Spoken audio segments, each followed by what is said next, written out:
Hello la team et bienvenue dans ce nouvel épisode de mon podcast. Aujourd'hui, on s'attaque à un thème complexe, souvent débattu, parfois mal compris. Nous allons parler de la polygamie. Si le sujet t'intéresse, reste avec moi pour la suite de la vidéo.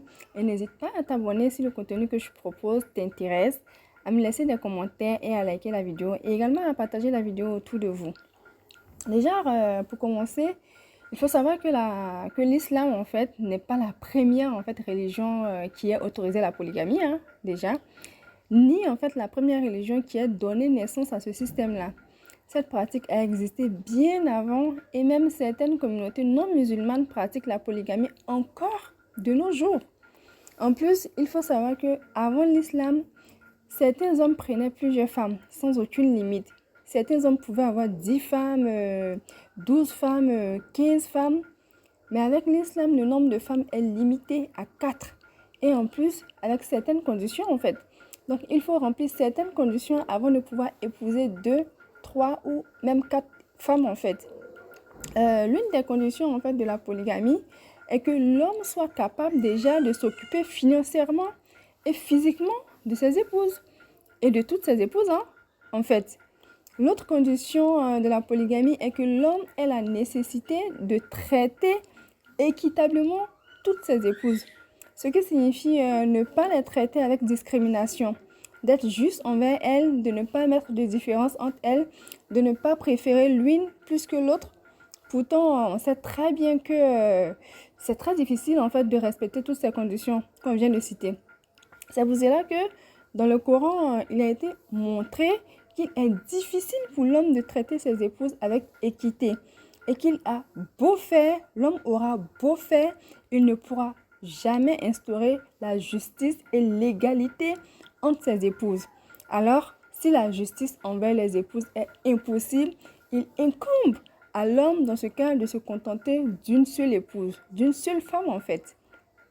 Du coup, nous pouvons donc déduire en fait que l'islam n'a pas imposé à l'homme d'épouser 4 femmes. L'islam n'a pas non plus inventé la polygamie, car la polygamie existait bien avant l'islam et encore aujourd'hui, il y a des non-musulmans qui sont polygames. Des personnes qui ne sont même pas musulmans en fait, qui ont 2, 3, 4 femmes, épouses et tout. Donc, l'origine en fait, ce n'est pas l'islam. Donc, au contraire, en fait, l'islam est venu en fait pour bien cadrer la polygamie et protéger les femmes, protéger les veuves et protéger les enfants ou les orphelins en fait. Cela veut dire en fait que déjà la règle en islam, la règle dans la religion musulmane est d'avoir une seule épouse. Alors que la polygamie en fait dans cette religion représente juste l'exception.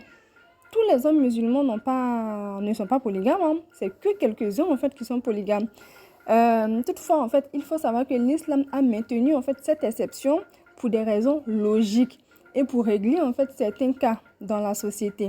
Par exemple, au temps des guerres, beaucoup d'hommes meurent sur les champs de bataille, laissant leurs femmes sans soutien. C'est là un cas exceptionnel qui admet la polygamie pour protéger les femmes contre la perversité et pour protéger également les orphelins. Voilà. D'autre part, dans un autre exemple, en fait, la femme peut tomber malade d'une maladie chronique qui l'empêche de s'acquitter de ses charges conjugales. Ou bien elle peut être stérile et incapable d'avoir des enfants. Dans ce cas-là, pour protéger son époux contre la perversité, l'islam autorise ce dernier à épouser une seconde femme. À condition du coup que la seconde femme ait les mêmes droits que la première femme, que les deux femmes soient traitées équitablement avec justice quoi. Donc ainsi il faut vraiment savoir que l'islam a maintenu cette exception pour mettre fin en fait à la polygamie illicite et aux conséquences en fait que celle-ci entraîne. Parce que la polygamie illicite c'est vraiment le fait en fait d'avoir plusieurs femmes sans pour autant les épouser. Voilà, avoir plusieurs enfants dehors, souvent même certains enfants du même père ne se connaissent même pas. Et voilà. Donc, bref, on peut juste dire en fait que franchement, la polygamie a souvent des avantages. Moi-même, j'aime pas la polygamie, mais ça peut avoir en fait des avantages dans certains cas précis. Voilà, c'est un peu tout ce que j'avais à dire aujourd'hui. Merci d'avoir écouté cet épisode de podcast et n'hésitez surtout pas à me dire ce que vous en pensez en commentaire. Si vous êtes team polygamie ou team monogamie, on va dire ça comme ça. Et moi, je vous dis à très bientôt dans un prochain épisode.